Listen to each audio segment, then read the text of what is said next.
Hello, everyone, and welcome to another broadcast of the Travel Calumet Original Podcast. My name is Rick Sense. I'm the host, and with me today I have special guest Chad Pelishek. And Chad, do you want to just tell everybody what you do and where you're doing that for us? Sure. So I joined the Village of Harrison about a month or so ago. I'm the assistant village manager and also do village planning work, long-term planning, and economic development. My past life has been in 16 years in a mid-sized community where I oversaw the economic development and planning and development division as well as tourism. So I'm really lined up and understanding that tourism and economic development kind of run hand in hand. And the opportunity presented itself to join the Village of Harrison and advance their goals with tourism and economic development. So that's why I'm here. Okay, so I'm a listener to the podcast, and I'm thinking I'm going to sit down and enjoy a cup of coffee and learn all about a really cool destination point inside of Calumet County. And I'm listening to an interview with a guy that's in economic development. So what's the marriage between economic development and tourism that draws the both together, so to speak? Well, we're all we all like to travel to a place and see it. And if we really like it, we would consider maybe moving there or investing in a business there. But it all starts with travel and tourism and kind of going and seeing the place that's got really cool opportunities and different experiences. And then if you like it, you may consider moving there or investing in some kind of real estate there. So if you can recruit people into a specific area through tourism, maybe there's some opportunity for some future economic growth for the area as well. Okay, and in your role, what things are you going to use to recruit people or to get people to come and visit Harrison in Calumet County? Well, Harrison, I think, is very unique in the fact that it is the westernmost city of Calumet County, and it really lines itself up with very close to the larger metro areas of the city of Appleton, Neenah, and Menasha. However, there is some key assets in this area, with one being High Cliff State Park, which is right out our door, and an opportunity for different kinds of experiences with trails and walking and right on Lake Winnebago and those kinds of things. But we also have our own little park system that does a number of public events that draw thousands of people here. So there's those little niches. Even though we're a smaller community of about 15,000, we have some good experiences for people to come and see. So High Cliff is a state park. It's one I would argue that it's Wisconsin's most beautiful state park, but I'm sure people from other parts of the state might disagree with me, right? But it is such a beautiful park, and it's got such a wonderful view of Lake Winnebago. And so how will you and Harrison leverage that? I mean, there's when you look at economic development, you think, well, becoming bigger and growing economically, and then you kind of juxtapose that with the beautiful quiet and stillness of a state park like High Cliff.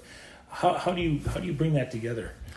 I think you bring that together by the fact that you have to drive or pedal a bike or something to get there. So you're going through, in our case, the village to get there. So there's that piece of it, the traffic going into the park, and then it's really just the people, the fact that it is a state park and it's recognized statewide, and that there's a lot of people that go to travel to different parks to see different things. And you obviously have to commute through specific areas to get there. And you're commuting through, if you're coming from the west, you're probably driving through the Village of Harrison to get to the park. So there's some opportunity for leveraging the traffic that's coming into, and the attendees that are coming into the park, and use that to the advantage to recruit businesses and other types of development that would benefit from those kinds of guests in their establishments.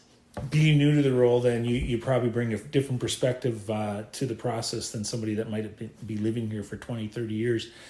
From that perspective, what do you think will drive people to want to actually, besides the state park, obviously, to come and visit Harrison? What kind of things, opportunities await for them? There's an event, which is Halloween in the park. There's another event that starts right after Thanksgiving in Darboy Park, which is the Fox Cities Festival of Lights, which it has started out as a small kind of light up custom made displays for families and people to walk through wooded paths in the park to see it, and it's exploded into a very good event and a lot of people traveling to see it. And that runs for the whole month of December, and Santa Claus is there daily with that, and there's hot chocolate, and there's opportunities to kind of engage in the Christmas season. So it's really about trying to energize these kinds of events that draw people here and that are unique to this area. What other attractions, what other events are happening here in Harrison? Well, during the summer, there's a number of events with, there's an event that happens is a flight fest. So there's hot air balloons and fireworks and a number of different things that happen throughout the year. And, I think Harrison has, historically, really is a new community from that standpoint, and was incorporated in 2013 and just had their 10th anniversary this past year. So they're still growing and still learning kind of the ropes of where to go and what kinds of events and different kinds of things to recruit here. But I think there's a number of developments that have happened that are single family subdivisions with more people living here, and have seen a pretty rapid expansion of their population, and there's new parks being built and opportunities kind of expanding the trail system and giving people more of that semi-urban rural kind of feel when it comes to using parks versus going to an urban park in a larger metro area. Mm-hmm.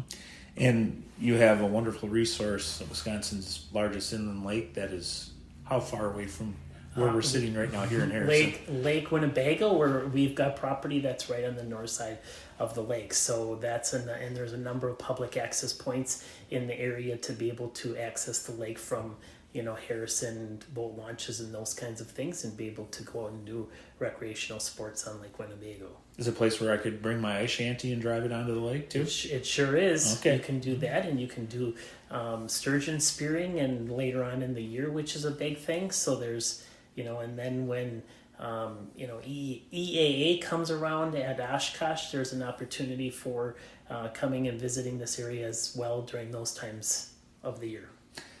So it sounds like there's a lot to do. What do you see the vision of as you go forward to incorporate Harrison into the bigger tourism picture? I mean, you mentioned yourself that it's a newer community. So what's the longer term vision to become that tourist destination inside of Calumet County?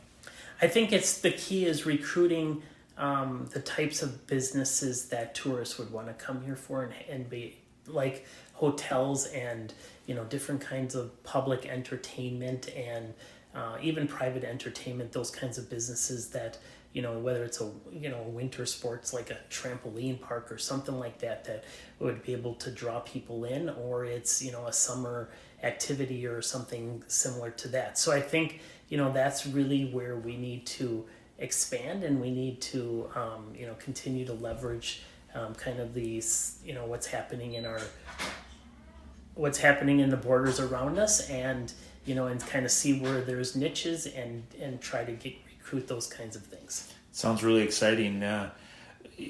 You've been in the role again, like you said before, a short time, but what's the one thing that you've already come to realize and know about Harrison that makes you believe that you're going to be able to see that vision come to fruition? I think the opportunity, there's a lot of opportunity in this area, being a newer community and still having a portion of the village that's urban and a portion of the that's rural, and being able to leverage those resources and those opportunities and be able to advance the community for the entire Calumet County. All right. Well, sounds wonderful. I appreciate the time today, Chad, and listeners. Thank you again for tuning in.